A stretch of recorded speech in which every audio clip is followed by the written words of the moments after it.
Borders Railway brings so much promise for sharing and invigorating this most beautiful countryside as a place to work, live and enjoy. It is my very happy duty to declare the Borders Railway open. Her Majesty the Queen performing the official opening ceremony of the Borders Railway on September the 9th, 2015. In just over 2 years, more than 30 miles of track was laid. Bridges were built or repaired. Magnificent structures such as the Lothian Bridge Viaduct and Beauchamp Tunnel sprung back into life. Almost 45 years after the Beeching Axe fell, trains once again brought passengers from Edinburgh into the Scottish borders via Midlothian. Those who said it would never happen, saw it happen. It may have taken a long time to come, but when work started on the Borders Railway, progress was relentless. It was something new for a new generation of people, and there was a lot of excitement. The landscape, which was so familiar to people over the last few years, started to change dramatically. In Galashiels, we saw the old bus station replaced by a brand new transport interchange to serve the region. It was quite the spectacle to see the structure change over the months, turning into a state-of-the-art building which should be around for many years to come. The new station at Tweedbank would be, for now, the terminus for the Borders Railway, with a park and ride. From Tweedbank to Galashiels, the red bridge crossing the Tweed would soon carry trains again. The land where the old station at Galashiels once was now has 2 supermarkets on it, so a new station was built a few hundred yards away. A tremendous amount of work went in to build structures through the town. The Beauchamp Tunnel saw a lot of activity, with concrete slab track being laid on that part of the railway instead of the traditional method. The Harden Green roundabout was one of the challenges which needed to be overcome, and the transformation here was quite remarkable. The new bridge was just a few hundred yards from the original Lothian Bridge Viaduct, so you have the old next to the new. Eventually the infrastructure was in place and ready for the track laying to begin, and sleepers started to appear everywhere. It was fascinating to see the modern way that these were put in place, and at Stow we had an excellent view of the process. One of the new stations on the route was Shawfair. At the time it was being built, no one was living in the area, but over the coming years a few thousand homes will be built. It was here that we had our first glimpse of the big green track-laying machine, which would literally spend weeks slowly laying the rails all the way through to Tweedbank, with much excitement created as the team made its way through the Scottish borders to eventually arrive in Galashiels. For many people at that point, to see a train once again in the town for the first time in nearly 50 years was quite emotional, and we had a grandstand seat perched on top of the roof of the almost completed transport interchange to get the best view.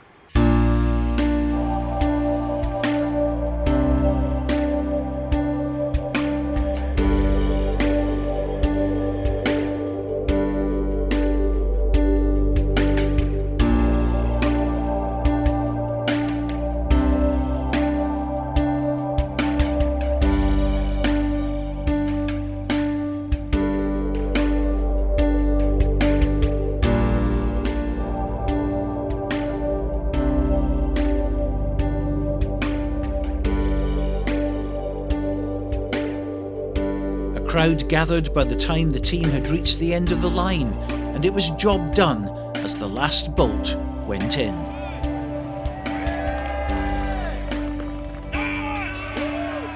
After the track had been laid, the tamper train did its job, making sure the ballast was distributed properly along the length of the Borders Railway.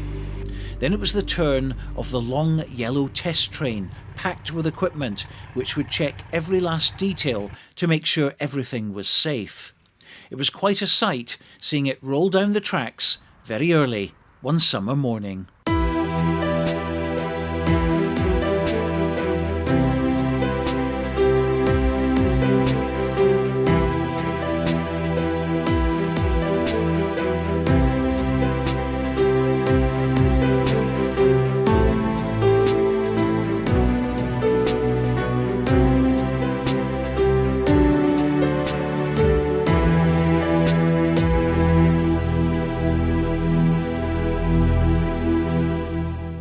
before too long, everything was ready for passenger trains to run on the Borders Railway. Class 158s and Class 170s would be used. This is a Class 158. Traditionally a two-car setup, but often linked up to others to extend to 6 carriages. And this is a Class 170 made up of 3 carriages, which can be extended to make up a 6-car train or more.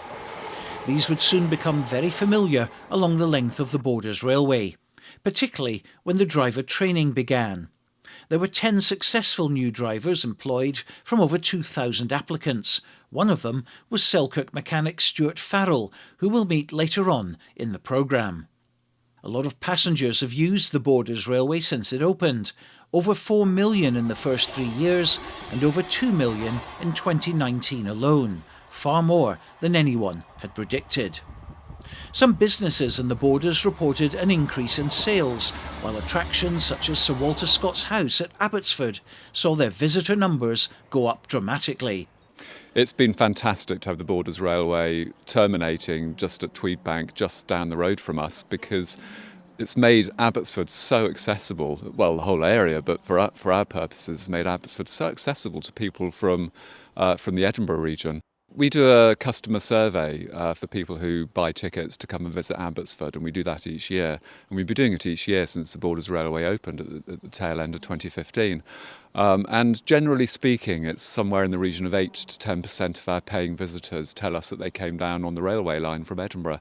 And in actual fact, a lot of people who were arriving in the early days were coming for days out and walks. And the attraction was actually to walk along the River Tweed and then walk to Abbotsford, have a cup of coffee, have lunch, maybe come around the house, and that was a day out for the people that we saw. But on a rainy day, that wasn't perhaps so doable, particularly I think for international visitors who weren't really visiting to walk, they were wanting to come to the house. So actually the idea for the minibus link, which we now have, came up when we had some very long-standing supporters of Abbotsford. Some individuals came along to visit us. We spent lunch with them. They'd come along the railway. They'd try to get the bus link from Tweedbank. It had all been a little bit tricky and a little bit difficult to get the timings right. By the time the lunch had finished, they'd all put their hands in their pockets and donated enough money for us to buy a minibus. Fantastic. So that minibus, we recruited volunteer drivers who drive the minibus 5 days a week between Tweedbank railway station and Abbotsford in a normal year, in a non-COVID year, that is. And it's great that people can hop on a train, literally change at Waverley, and they're up here directly. And of course, it takes away the hassle of a journey from, the north of Scotland and getting people into the Borders, which is what we want. Absolutely. I mean, the Borders has, over the last sort of 20 years or so, up until relatively recently, it's struggled against the trends of the growth in tourism for Scotland as a whole. And the challenge we've had is that most people, international visitors, have been where the big growth has been, of course. And they've come into the country either directly via Scotland's airports, or most of them still via London as part of a UK tour. They're not used to public transport in Britain, so the Borders Railway is nice and simple. Many of them are used to using the train anyway to have got to Edinburgh, so it's no skin off their nose to then hop on the Borders Railway and come down into the heart of the Borders. Managing Director of Scotland's Railway, Alex Hynes. Well, it's been a brilliant success.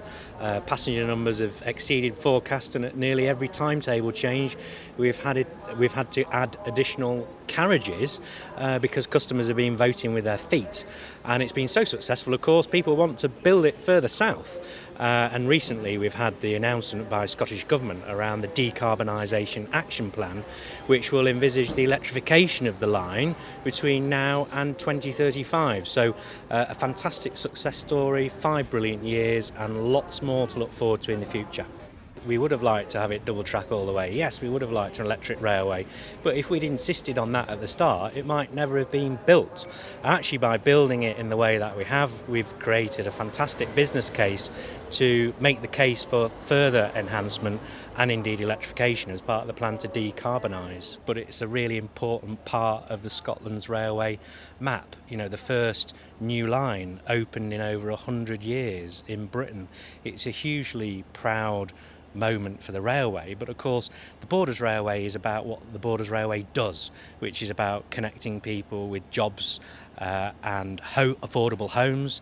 You know, the Borders Railway connects some of the poorer parts of Scotland with some of the richer parts of Scotland here in Edinburgh, and that economic artery is changing lives for people in the Borders. It's enabling people to buy their own home without costing an arm and a leg and commuting back into Edinburgh. So railways are extraordinary at creating economic growth, but also quality of life for everybody it touches. So we've got commuters travelling into Edinburgh, which of course continues to boom, and we've got also tourists visiting in the other direction, looking forward to exploring everything that the Scottish Borders has to offer. And when we look at the number of jobs, the visitor spend, the commuting from the Borders into this direction, it's been a great success. The Borders Railway didn't always run smoothly. There were many cancellations along the way for a variety of reasons, and as a result, some passengers were angry. The Scottish Government terminated the contract of Abellio, the company brought in to manage the Borders Railway, before they got near their full term. Rail expert David Spaven. A lot of people have been using the railway. It's been very popular, and that's great news. But the fact is that the forecasts for the railway were very, very pessimistic. So it's done vastly better than forecast, but the forecasts were all wrong to start with. However, it's a good thing. Lots of people are using it. It's been helpful to the Borders economy and indeed to Midlothian. So that's a very big plus. I think compared to some other railways that reopened in the past, we should give credit to Scottish Borders Council for setting up their blueprint and saying, look, how can we make the most of the railway? Yes, they might have done it a wee bit earlier, but you know, they were so concerned to actually just get the railway delivered that the second stage was to look at how much use we can make of it. But yeah, there's lots of innovative ideas out there, and I think that sort of thing can be applied to new railways right across Scotland. Well, I think it's done extremely well. It exceeded all expectation. It wasn't a white elephant. A huge number of people have used it. Its passenger numbers have way exceeded anything that anyone predicted, and it's been tremendously successful. It had teething troubles in the early days, as all new projects do, and actually one of the reasons in the first 18 months it struggled so significantly was because many more people than said they would use it actually chose to use it. We had passenger numbers of over 1 million in its first year, when that was predicted to be far lower, and actually its success was part of its problem in the early days. But in recent times it's really come into its own. We've got better quality trains in it, we've got more trains, we have more carriages, we have improved and upgraded carriages, we've got better cycling facilities, and the project really in the last year and a half has certainly performed exceedingly well and has been absolutely worth all the investment. And I have to say that, you know, I remember as we took it through the parliamentary stages, and I always wondered just how successful it would be once it's opened. And if you'd asked me 5 years ago, I don't think I would have believed it would have been quite as successful as it actually has been in those 5 years. It really has been a tremendous project. And I think many Borders who didn't want it and said they would never use it, now use the railway on a regular basis. And it's always gratifying to meet people who come up to you in the street who say, I remember when I gave you a hard time at a public meeting, or I criticised you on this particular issue, and actually now I use the railway and it's made a big difference to my life. And that's the simple truth. It's made a big difference to the life of a great many Borderers, and an extension would make a huge difference, not only to more Borderers, but to those in England, and in particular the city region of Carlisle, who would benefit massively from that extension.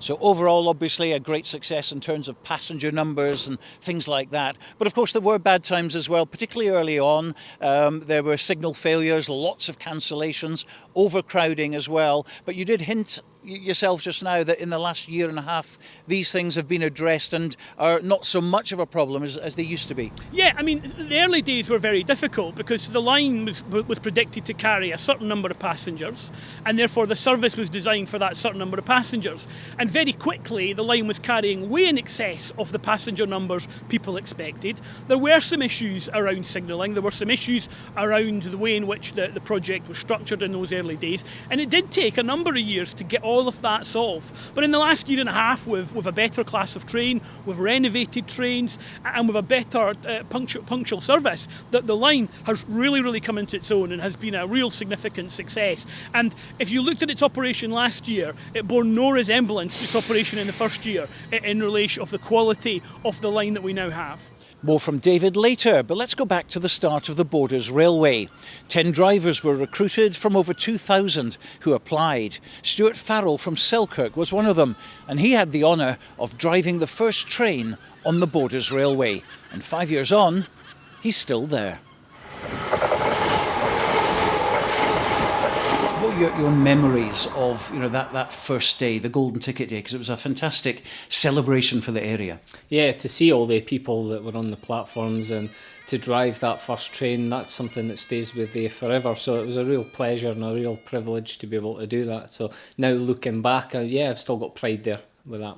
And most of the time you're working the Borders Railway, but you do get a chance, obviously, to drive other routes as well. Yeah, we've got quite a variation of routes, so it's good to go and see other places, but you're always coming back and starting at the Borders, which is nice. You get that nice view coming back into Tweedbank, the Olden Hills, and you're home. Back then, of course, there was something like 2,000 people applying for literally 10 jobs. So you were kind of 1 in 200 or whatever, if my maths is correct. Once you've got that foot in the door, you can go on to many different things within the company. Yeah, it's certainly a very difficult job to get, but once you get in the door, it is very rewarding. But it's good to see that there is a new generation of drivers wanting to come into the company and wanting to do well. So as long as that demand's there, then the railway will keep going. So what about your own career path? How do you see it sort of developing in the future? So from where I am just now as a driver, my next step that I would like to do is become a driver instructor. So teach the new generation coming in, show them the experience and give them my view as a driver and pass it on and help them become their own person. From there you can go on and be managerial and things like that. But certainly my next step is go through the driver instructor. Of course, there's a lot of talk, undoubtedly, about sort of extending to Hawick and all that kind of thing, going through Melrose and St Boswell stations. At the moment, a lot of people are thinking, well, yes, it could happen. It could go all the way to Carlisle, but it could also just stop at Hawick as well. But I think getting it to Hawick would be a major achievement for the future. Yeah, certainly for all the people that have campaigned to get it to where it is just now, to see it go further to Hawick and even on to Carlisle for them would be a great success. I think we're a little way off that just now, but you can see the demand, you can see how much the railway is being used. They're definitely answering all the questions to take it to Hawick. And it's only going to get better because, 4,000 homes at Shaw Fair, Gorebridge is expanding, everywhere's expanding. So do you think we'll see many changes in the next 10 or so years on the railway itself, the Borders Railway? On the railway itself, I think you will. If you look at the history, wherever there's a railway, people build houses and it grows. And the economy grows, the places grow. So having a railway only seems to have that growth within. So it's only a good opportunity to bring more to the Borders, which is what this whole thing was about, getting people to come to the Borders and see what we've got to offer. And you obviously come into contact with the passengers as well. What sort of banter goes on between you and them when you're kind of chatting them about the Borders Railway? Generally, most people are excited about being on the railway. They are asking questions about what speed do you go to, what's the view like. So they don't see. You've seen yourself, once you get into the front cab, you've got a different view, a different perspective to see it from. So they just want to be on that other side of the door. Well, since that interview, delighted to say that Stuart is now qualified as a driving instructor, so many congratulations to him. Are you as confident now of seeing the line being extended as you were confident that it was going to be built in the first place?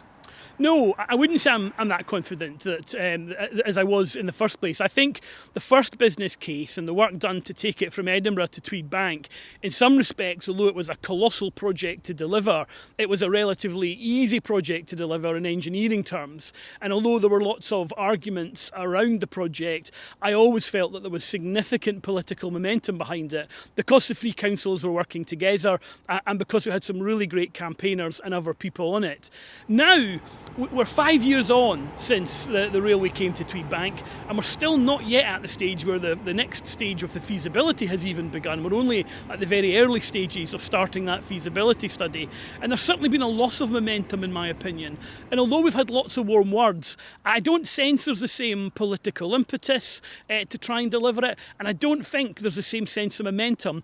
And I worry about COVID and the economic impact that will have on major projects up and down the country. So although I'm pleased to see the feasibility study, I actually think an extension's quite a long way off yet, and I don't think that case has been won at all. I've always been an incredible supporter of extending it to Hawick and Carlisle. I'll continue to do whatever I'm asked to do. But others need to lift the cudgels off this railway now, because there are people in a much better position than me to make this project happen, and they need to work extremely hard. The one exception, of course, is the Campaign for Borders Rail, who have been utterly tremendous. They were hugely important in delivering the line originally. We could not have done it without them. And certainly their momentum, their commitment and their work rate has been incredible. And they've done some really fantastic things over that 5-year period. But politicians from all parties and all the councils need to match the Campaign for Borders Rail and really start to shout to make the Borders Railway extension happen.